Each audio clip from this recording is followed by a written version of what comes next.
Hello everyone, welcome back. അപ്പോൾ നമ്മളിപ്പോൾ ഉള്ളത് ജയ്പൂരാണ്. ജയ്പൂർ ഇപ്പോൾ വന്നിട്ട് നമ്മൾ രണ്ടാമത്തെ ദിവസമാണ് കേട്ടോ. നമ്മളിപ്പോൾ പോയിക്കൊണ്ടിരിക്കുന്നത് ബിർള മന്ദിറിലേക്കാണ്. അപ്പോൾ ബാക്കി വിശേഷങ്ങളൊക്കെ നമുക്ക് അവിടെ ചെന്നിട്ട് പറയാം. എല്ലാവരും ഒന്ന് നോക്കിയേ. Today outfit.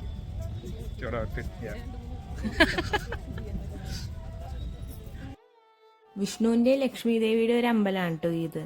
അതുപോലെ തന്നെ ബിർള മന്ദിർ എന്ന പേര് പോലെ തന്നെ ബിർള ഗ്രൂപ്പ് ഓഫ് കമ്പനീസ് ആണ് ഇത് നിർമ്മിച്ചത്. അതുകൊണ്ടാണ് ബിർള മന്ദിർ എന്ന പേര് വരാനായിട്ട് കാരണം. പിന്നെ എടുത്തു പറയേണ്ടത് ഫുള്ള് മാർബിൾ കൊണ്ടിട്ടാണ് ഈ ഒരു അമ്പലം നിർമ്മിച്ചിട്ടുള്ളത്. പിന്നെ ഒരു വലിയ ഗാർഡൻ്റെ ഒത്ത നടുക്കാണ് ഈ ഒരു അമ്പലം നിൽക്കുന്നത്. അതാണ് വലിയൊരു സ്പെഷ്യാലിറ്റി എന്ന് പറയാനുള്ളത്. അത്രയും ഭംഗിയാണ്. ഒരു വൈറ്റ് കളറും ആ ഒരു ഗാർഡന് നടുക്കും ഒക്കെ നിൽക്കുന്ന കാണാനായിട്ട് വൈകുന്നേരമൊക്കെ ആകുമ്പോൾ സൺസെറ്റൊക്കെ വരുമ്പോൾ നല്ലൊരു ഭംഗിയാണ് ഈ ഒരു അമ്പലം കാണാൻ. പിന്നീട് ഞങ്ങൾ പോയത് അംബർ ഫോർട്ടിലേക്കാണ് കേട്ടോ. ഇതിന് അമീർ ഫോർട്ട് എന്നൊക്കെ പേരുണ്ട്. ഈ ഒരു സ്ഥലത്തിനെ പറയുന്നത് അമീർ എന്നാണ്. അതുകൊണ്ടാണ് ഇതിന് അമീർ ഫോർട്ട് എന്നൊക്കെ പേര് വരാനായിട്ട് കാരണം. പിന്നെ ജയ്പൂരിൽ നിന്ന് ഏകദേശം ഒരു 11 കിലോമീറ്റർ അകലെയായിട്ടാണ് ഈ ഒരു ഫോർട്ട് ഉള്ളത്. പിന്നെ ലോകത്തിലെ തന്നെ ഏറ്റവും വലിയ കോട്ടകളിൽ ഒന്നായിട്ടുള്ള ഒരു കോട്ടയാണ് ഈ ഒരു അംബർ ഫോർട്ട് എന്ന് പറയാനുള്ളത്. പിന്നെ ഈ ഒരു കോട്ട നിൽക്കുന്ന ആ ഒരു സ്ഥലത്ത് തന്നെ ഒരു വലിയ ലേക്ക് ഉണ്ട്. അതിനെ മഹൂത്ത ലേക്ക് എന്നാണ് പറയുന്നത്. അപ്പോൾ നമുക്ക് ഈ ഒരു ബാഹുബലി സിനിമയൊക്കെ കാണുമ്പോൾ ആ ഒരു ഫീലാണ് എനിക്ക് വന്നപ്പോൾ തന്നെ തോന്നിയത്. പിന്നെ നമുക്ക് ഈ ഒരു കോട്ടയുടെ അടുത്തേക്ക് ചെല്ലാനായിട്ട് ജീപ്പും അതുപോലെ തന്നെ എലിഫന്റ് സഫാരി അങ്ങനത്തെ സംഭവങ്ങളൊക്കെ ഉണ്ട് ഓൾറെഡി. അപ്പം നിങ്ങൾക്ക് വേണമെന്നുണ്ടെങ്കിൽ ജീപ്പിന് പോവാം, അല്ലെങ്കിൽ നടന്നു പോകാമെന്നേ ഉള്ളൂ. ഒരു 15 മിനിറ്റ് നടന്നാൽ എത്താവുന്നതേ ഉള്ളൂ. പക്ഷെ നല്ല വെയിലായതുകൊണ്ട് നമ്മൾ ജീപ്പിനാണ് പോയത് കേട്ടോ. പിന്നെ ഈ ഒരു അംബർ ഫോർട്ടിൻ്റെ ഓപ്പണിംഗ് ടൈം എന്ന് പറയുന്നത് 7 മണിയാണ്. 7 മണി തൊട്ട് 9 മണി വരെ ഇത് ഓപ്പൺ ആണ്. അതുപോലെ തന്നെ നമുക്ക് എൻട്രി ഫീ ആയിട്ട് 100 രൂപയാണ് ഇന്ത്യൻസിന് വരുന്നത്. ഫോറിനേഴ്സിനൊക്കെ അതിനനുസരിച്ച് റേറ്റ് കൂടും കേട്ടോ.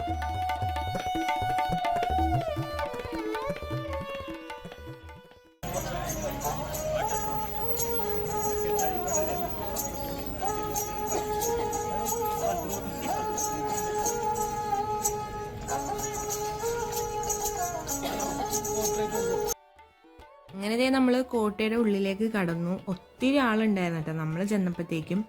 പിന്നെ ഇവിടുത്തെ ആർക്കിടെക്ചറും അതുപോലെ ആ പെയിൻറ്റിങ്ങും എല്ലാം ജയ്പൂരിലെ എല്ലാ കോട്ടകളും ഏകദേശം സിമിലർ ആയിട്ടാണ് എനിക്ക് തോന്നിയത് കേട്ടോ. പിന്നെ ആനയുടെ മേലെ കയറി പോകുന്നതിന് ഏകദേശം ഒരു 2000 രൂപയൊക്കെ ആവുമെന്നാണ് അവർ പറഞ്ഞത്. പിന്നെ നമ്മൾ അതിനൊന്നും പോയില്ല. ആൾക്കാരുടെ അവിടെയൊക്കെ പോകുന്നുണ്ടായിരുന്നു ആനപ്പുറത്തൊക്കെ കയറിയിട്ട്. അങ്ങനത്തെ ഇതാണ് മെയിൻ ആയിട്ടുള്ള ഒരു എൻട്രൻസ് കോട്ടയുടെ ഉള്ളിലേക്ക് കയറാൻ വേണ്ടിയിട്ട്. അപ്പം അതിന് ചുറ്റുമായിട്ട് നിറയെ പെയിൻറ്റിങ്സ് അവർ കൊടുത്തിട്ടുണ്ടായിരുന്നു കേട്ടോ. പിന്നെ ഒരു മെയിൻ ആയിട്ടുള്ള കാര്യം ഹൈലൈറ്റ് ആയിട്ട് പറഞ്ഞത്, ഈ പെയിൻറ്റിങ്സ് എല്ലാം ചെയ്തിട്ടുള്ളത് ഈ ഫ്രൂട്ട് എക്സ്ട്രാക്റ്റ്, വെജിറ്റബിൾ എക്സ്ട്രാക്റ്റിൽ നിന്നൊക്കെയാണ്. അങ്ങനെയാണ് ആ ഒരു പെയിൻറ് എടുത്തിട്ടുള്ളതെന്നാണ്. അപ്പോൾ ഇതിന് 400 വർഷത്തോളം പഴക്കമുണ്ട് ഈ എല്ലാ പെയിൻറ്റിങ്സിനും ഇവിടെ. പിന്നെ മഴക്കാലത്തൊക്കെ ഈ ഒരു പെയിൻറ്റിങ്സ് ഒന്നും ഇളകാതിരിക്കാൻ വേണ്ടിയിട്ട് ഇവർ സീഷെൽസ് കൊണ്ടിട്ട് ഒരു കോട്ടിങ് കൊടുക്കുമെന്നാണ് പറഞ്ഞിട്ടുണ്ടായിരുന്നത്. എല്ലാം ഈ ഓർഗാനിക് ആണ്, ഒന്നും കെമിക്കലില്ല, ഫുൾ ഓർഗാനിക്. 400 വർഷത്തോളം പഴക്കമുണ്ടെന്ന് പറഞ്ഞാൽ ഇപ്പോഴും ആ ഒരു പെയിൻറ്റിങ്സിൻ്റെ ആ ഒരു ക്വാളിറ്റി ഇപ്പോഴും നിലനിൽക്കുന്നുണ്ട്.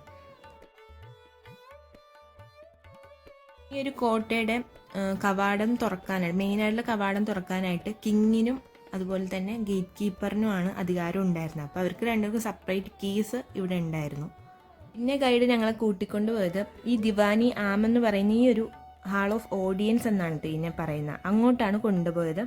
ഇവിടെ രാജാവും സാധാരണക്കാരായ ജനങ്ങളും ഒത്തുകൂടുന്ന ഒരു ഏരിയയാണ്. സാധാരണക്കാർക്ക് എന്തെങ്കിലുമൊക്കെ പ്രശ്നങ്ങൾ ഉണ്ടെങ്കിൽ അതൊക്കെ കേട്ട് പരിഹരിക്കാനാണ് ഈ ഒരു ഏരിയ ഉപയോഗിച്ചിരുന്നത്. ഇങ്ങനെ സാധാരണക്കാർക്ക് വേണ്ടിയിട്ട് ഒരു ഏരിയ എല്ലാ രാജാക്കന്മാരുടെ കൊട്ടാരങ്ങളിലും ഉണ്ട്. പിന്നെ നമ്മൾ സിറ്റി പാലസിൽ പോയപ്പോൾ അവിടെയും ദിവാനി ഗാസ് എന്ന് പറയുന്ന ഒരു ഏരിയ ഉണ്ടായിരുന്നു. അപ്പോൾ നിങ്ങൾ ആ ഒരു വീഡിയോ കണ്ടില്ലെങ്കിൽ അതൊന്ന് കണ്ടു നോക്കുക കേട്ടോ. ഈ തൂണുകൾക്കെല്ലാം ഒരു പ്രത്യേകതയുണ്ട്. നിങ്ങൾക്ക് കാണുമ്പോൾ തന്നെ മനസ്സിലാവും ഒരു നിറവ്യത്യാസം.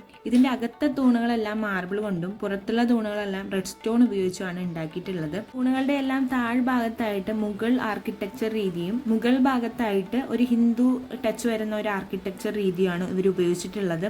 അപ്പം നിങ്ങൾക്ക് കാണുമ്പോൾ തന്നെ മനസ്സിലാവും മുകളിലായിട്ട് ഇങ്ങനെ ആനയുടെ ഒരു പ്രതിമ പോലെയും അതുപോലെ തന്നെ താമര വിരിഞ്ഞു നിൽക്കുന്ന പോലെയൊക്കെയാണ് ചെയ്തിട്ടുണ്ടായിരുന്നത്. 1592 രാജാ മാൻസിംഗ് ആണ് ഈ ഒരു കോട്ട നിർമ്മിച്ചത്. അദ്ദേഹത്തിന് 12 ഭാര്യമാരാണ് ഉണ്ടായിരുന്നത്.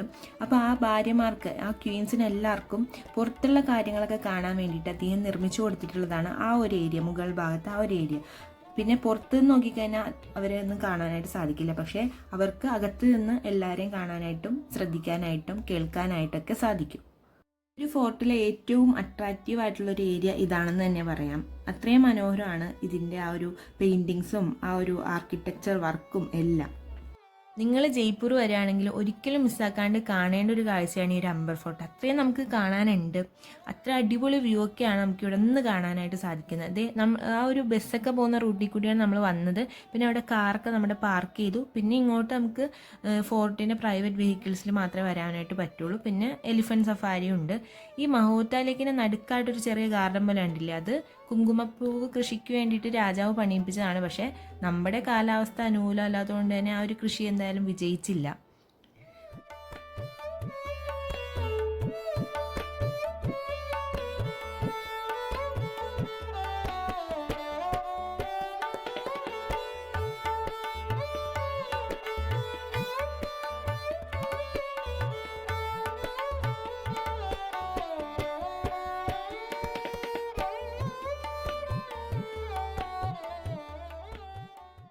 നമ്മൾ നേരത്തെ പറഞ്ഞ പോലെ ഇവിടെ നിന്നുകൊണ്ടാണ് രാജ്ഞിമാർ പുറത്തുള്ള കാഴ്ചകളൊക്കെ കാണുന്നത്. അപ്പോൾ അവർക്ക് എല്ലാ വ്യൂവും ഇവിടെ നിന്ന് തന്നെ കിട്ടും. എന്തെങ്കിലും പരിപാടിയൊക്കെ ഉണ്ടെങ്കിൽ അതൊക്കെ ഇവിടെ നിന്ന് കാണാനായിട്ട് സാധിക്കും.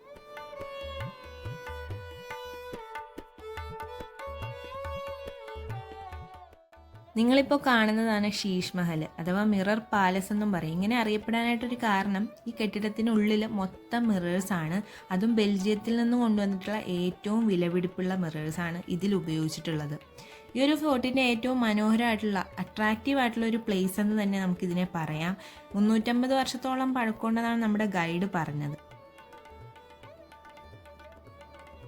നിങ്ങളിപ്പോൾ കാണുന്ന ഈ ഒരു സ്ഥലത്തെ പറയുന്നതാണ് സുഖ് മന്ദിർ എന്ന്. ഇവിടെ രാജാവിൻ്റെ ഫാമിലിയും സമ്മർ സീസണിൽ വന്ന് താമസിക്കുന്നത് ഈ ഒരു സ്ഥലത്താണ്. കാരണം ഇവിടെ ഒരു നാച്ചുറൽ AC സെറ്റപ്പിലാണ് പണി കഴിപ്പിച്ചിട്ടുള്ളത്. മൊത്തം എല്ലാ ഭാഗത്തു നിന്നും ഒരു വാട്ടർ ചാനൽസ് ഉണ്ട്. അതുപോലെ തന്നെ നടുക്കായിട്ട് ജോമെട്രിക്കൽ ഷേപ്പിൽ ചെറിയൊരു ഗാർഡനും ഒരു ഫൗണ്ടനൊക്കെ കൊടുത്തിട്ടുണ്ട്. അതുപോലെ തന്നെ നല്ലൊരു കൂളിംഗ് എഫക്റ്റിനായിട്ട് എല്ലാ ഡോർസും അതുപോലെ തന്നെ വിൻഡോസും എല്ലാം ഈ ചന്ദനത്തിൻ്റെയും ഐവറി ട്രീയുടെ വുഡൊക്കെ കൊണ്ടിട്ടാണ് ഇവർ നിർമ്മിച്ചിട്ടുള്ളത്. അതുകൊണ്ട് തന്നെ നാച്ചുറൽ ഒരു കൂളിംഗ് എഫക്റ്റ് എല്ലായിടത്തേക്കും കിട്ടുന്നതായിരിക്കും. This is the first room, master bedroom for the Mansingh and the first wife. So you see the white room is made of the marble. So they live there only summer time. Cover. Second wife. Then after third room for the third wife. One side 3 bedroom, 4 side total 12 bedroom. All rooms are interconnected. King can enter from one first room, ladies apartment. This is the ladies apartment for the all 12 queens. They can come here talking, dancing, music. In Jodha Akbar, Aishwarya Rai learned sword here, this area. So that side is the 12 gate, 12 pillar. Because this is area for the 12 wife. ഇപ്പോൾ നമ്മൾ കണ്ടതാണ് മഹാരാജാവുള്ള മൻസിംഗിൻ്റെ 12 ഭാര്യമാരുടെ rooms. എല്ലാ റൂംസും equal similarity തോന്നിപ്പിക്കുന്ന ഒരു ഡിഫറൻസും ഇല്ലാത്ത റൂംസാണ്. അതുപോലെ തന്നെ ഇപ്പോൾ രാജാവിന് ഏതെങ്കിലും ഒരു രാജ്ഞിയോട് ഇഷ്ടം തോന്നിക്കഴിഞ്ഞിട്ടുണ്ടെങ്കിൽ അദ്ദേഹത്തിന് മറ്റ് ഭാര്യമാരറിയാണ്ട് പോകാനായിട്ടൊരു സീക്രട്ട് സ്പേസ് ഉണ്ട് ഇവിടെ. പിന്നെ ഈ റാണിമാരുടെ സഹായത്തിനായിട്ട് ട്രാൻസ്ജെൻഡേഴ്സിനെയാണ് വെച്ചിട്ടുണ്ടായിരുന്നത്. മൻസിംഗിന് ഈ സ്ത്രീകളെയും പുരുഷന്മാരെ ഒന്നും വിശ്വാസം ഉണ്ടായിരുന്നില്ല. അതുകൊണ്ട് തന്നെ ട്രാൻസ്ജെൻഡേഴ്സിനെയാണ് അവരുടെ സഹായത്തിനായിട്ട് വെച്ചിട്ടുണ്ടായിരുന്നത്. അങ്ങനത്തെ നമ്മൾ അവിടെ നിന്ന് പതുക്കെ ഇറങ്ങി. പിന്നെ ഈ കോട്ടയുടെ ഉള്ളിൽ തന്നെ ചെറിയ ചെറിയ ഷോപ്സ് ഒക്കെ ഉണ്ടായിരുന്നു കേട്ടോ. 2013 യുനെസ്കോയുടെ ലോക പൈതൃക പട്ടികയിൽ ഈ ഒരു ഫോർട്ട് ഇടം നേടിയത്. അത് നമ്മൾ എടുത്തു പറയേണ്ട ഒരു കാര്യം തന്നെയാണ് കേട്ടോ. പിന്നെ യമർ എന്ന് പറയുന്നത് രാജസ്ഥാൻ്റെ പണ്ടത്തെ തലസ്ഥാനമായിരുന്നു. ഇവിടെയായിരുന്നു രജ്പുത് റൂളേഴ്സ് ആയിട്ടുള്ള മഹാരാജ മൻസിംഗും അദ്ദേഹത്തിൻ്റെ റോയൽ ഫാമിലി മൊത്തം ഇവിടെയാണ് താമസിച്ചിട്ടുണ്ടായിരുന്നത്. എന്നാൽ 1727 സവായ് ജയ്സിംഗിൻ്റെ ആ ഒരു കാലഘട്ടത്തിൽ അദ്ദേഹം രാജസ്ഥാൻ്റെ തലസ്ഥാനം ജയ്പൂരാക്കി മാറ്റുകയും ഈ റോയൽ ഫാമിലി മൊത്തം ജയ്പൂരിലെ സിറ്റി പാലസിലേക്ക് ഷിഫ്റ്റ് ചെയ്യുകയാണ് ചെയ്തത്. അതിന് പിന്നിൽ കുറേ ഹിസ്റ്ററിയും കാര്യങ്ങളൊക്കെ ഉണ്ട് കേട്ടോ.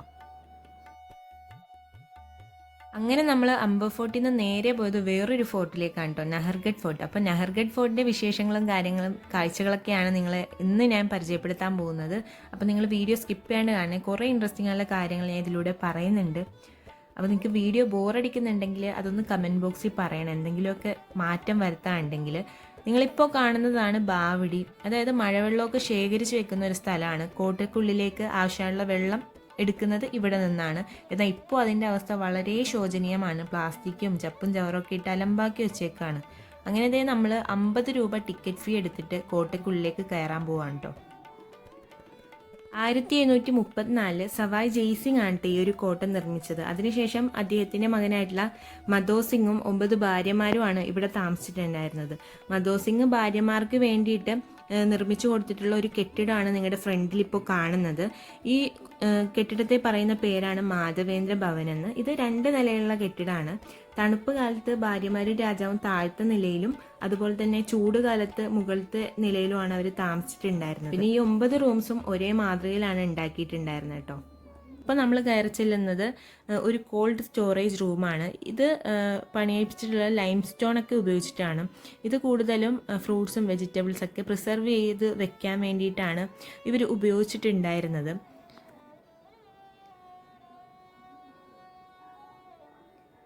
പിന്നെ നമ്മളിവിടെ തൊട്ട് നോക്കുമ്പോഴത്തേക്കും നല്ല തണുപ്പാണ് കേട്ടോ.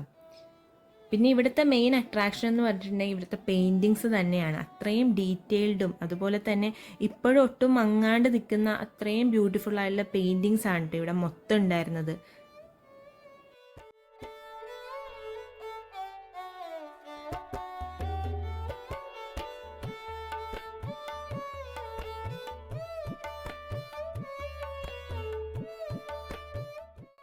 ഈ ഒരു കോട്ടയുടെ ആദ്യത്തെ പേര് സുദർശൻ ഘട്ട് എന്നായിരുന്നു. പിന്നീടാണ് നെഹർഗട്ട് എന്ന പേര് വന്നത്. ഇതിന് പിന്നിലൊരു റീസൺ ഉണ്ട്.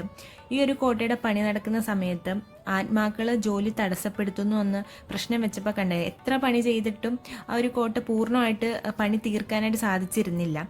അപ്പോൾ ജയ്പൂർ രാജാവുള്ള നെഹർ സിംഗ് ആണ് ഈ ഒരു പണി തടസ്സപ്പെടുത്താനുള്ള കാരണമെന്നാണ് പറയുന്നത്. അപ്പോൾ ഈ ഒരു ആത്മാവിനെ പ്രീതിപ്പെടുത്താൻ വേണ്ടിയിട്ട് ഇവിടെ ഒരു ക്ഷേത്രം പണിത് കൊടുത്തു. അതിനുശേഷമാണ് ഈ ഒരു കോട്ടയുടെ മുഴുവനായിട്ടുള്ള പണി പൂർത്തീകരിക്കാനായിട്ട് സാധിച്ചത് എന്നാണ് വിശ്വാസം. അതുകൊണ്ടാണ് ഈ ഒരു കോട്ടയ്ക്ക് നെഹർഗട്ട് എന്ന് പേര് വരാനുള്ള ഒരു കാരണം. ഈ ചുറ്റും കാണുന്ന റൂംസൊക്കെ റാണിമാരുടെ മുകളിലത്തെ റൂംസാണ്. ഇതെല്ലാം ഒരേ മാതൃകയിൽ തന്നെയാണ് ഇവിടെയും പണിതിട്ടുള്ളത്. ഈ കോട്ടയുടെ പ്രത്യേകത എന്ന് പറഞ്ഞിട്ടുണ്ടെങ്കിൽ മുഴുവനായിട്ട് പെയിൻറ്റിങ്സ് കൊണ്ട് തകർത്തേക്കാണ്. അത്രയും മനോഹരമായിട്ടുള്ള പെയിൻറ്റിങ്സ് ആണ് ഇവിടെ കൊടുത്തിട്ടുള്ളത് കേട്ടോ. നിങ്ങൾക്ക് കാണുമ്പോൾ മനസ്സിലാവും. പിന്നെ ഈ ഒരു വ്യൂ നിങ്ങൾ കണ്ടില്ലേ, ഈ ജയ്പൂർ സിറ്റി മുഴുവനായിട്ട് നമുക്ക് ഈ ഒരു ജനാലയിൽ കൂടി നോക്കിക്കഴിഞ്ഞായിട്ട് കാണാനായിട്ട് പറ്റും. അത്രയും ബ്യൂട്ടിഫുൾ ആയിട്ടൊരു കാഴ്ചയാണ് കേട്ടോ.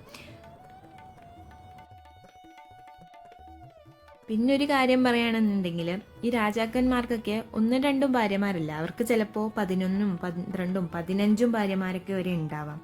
അപ്പോൾ ഇവർക്ക് ഒരു സീക്രട്ട് ആയിട്ടുള്ള വഴിയുണ്ട്.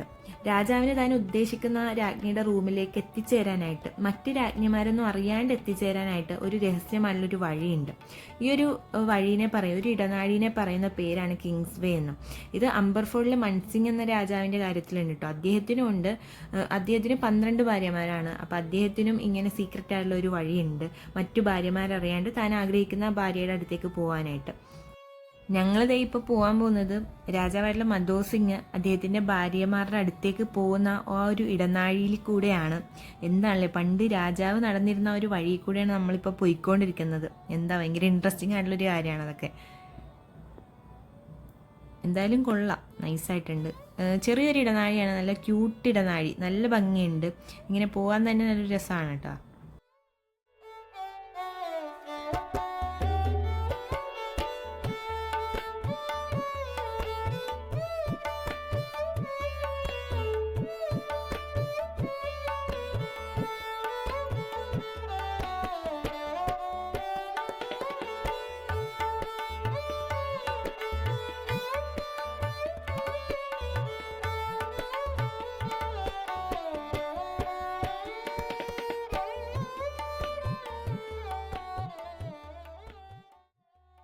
സമുദ്രനിരപ്പിൽ നിന്ന് തന്നെ ഏകദേശം ഒരു 700 അടി ഉയരത്തിൽ ആരവല്ലി മലനിരകളുടെ മുകളിലായിട്ടാണ് ഈ ഒരു കോട്ട സ്ഥിതി ചെയ്യുന്നത്. അതിൻ്റെ മുകളിലാണ് ഇപ്പം നമ്മൾ നിൽക്കുന്നത്. അപ്പോൾ അതൊരു വലിയ കാര്യം തന്നെയാണ്. അപ്പം അത്രയും ഉയരത്തിലാണ് നമ്മളിപ്പോൾ നിൽക്കുന്നത്. ജയ്പൂർ സിറ്റിയെ യുദ്ധങ്ങളിൽ നിന്നൊക്കെ പ്രതിരോധിക്കാൻ വേണ്ടിയിട്ടാണ് മെയിനായിട്ട് ഈ ഒരു കോട്ട നിർമ്മിച്ചിട്ടുണ്ടായിരുന്നത്. എന്നാൽ ചരിത്രം നോക്കുകയാണെങ്കിൽ ഈ ഒരു കോട്ടയ്ക്ക് നേരെ യാതൊരുവിധ ആക്രമണങ്ങളും ഇതുവരെ നടന്നിട്ടില്ല എന്നാണ് പറയുന്നത്. പിന്നെ ഇവിടെ രാജാക്കന്മാരും അവരുടെ കുടുംബമൊക്കെ വേനൽക്കാല സമയത്ത് വന്ന് താമസിക്കുന്ന ഒരു സ്ഥലം കൂടിയാണ് നഹർഗഡ് ഫോർട്ട്. അപ്പോൾ ഇത്തരം ഇമ്പോർട്ടൻ്റ് ആയിട്ടുള്ള കാര്യങ്ങളാണ് ഈ ഒരു കോട്ടയെ പറ്റി പറയാനുള്ളത്. അപ്പോൾ നിങ്ങൾ എൻജോയ് ചെയ്തെന്ന് ഞാൻ വിചാരിക്കുന്നു, നിങ്ങൾക്ക് ഇൻട്രസ്റ്റിംഗ് ആയിട്ട് തോന്നിയെന്ന് ഞാൻ കരുതുന്നു. അപ്പോൾ നമ്മൾ പതുക്കെ ഇവിടെ നിന്ന് ഇറങ്ങാം കേട്ടോ.